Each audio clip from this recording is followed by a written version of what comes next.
Matam kuina mangluraba North Korea gi Supreme Leader Kim Jong-un hek thorakpaga nuclear cruise missile ama test tawkraba matungda hojiksu Anouba North Korea gi ballistic missile system amamuk launch tawkre. Hairiba Anouba missile system asidadi thauduna lakpa train ama hek khamduna mafam ama hektadagi missile launch tawba yagadawri.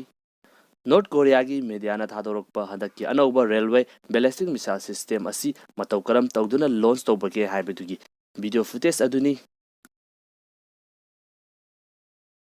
Railway tunnel lagi thorakpa train ama hek khambaga miyoi khara kumtharakduna missile asi launch tawnabagi damakta sem saki ikui hodana mikup adumaktada missile asi launch tawki.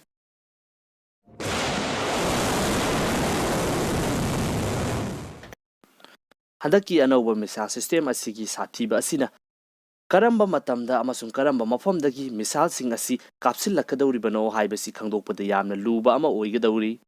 Aduga North Korea asi railway track masing aduki matik yamba country ama khangni maram aduna mahaki yengnaba oiliba country South Korea, Japan amasung USA.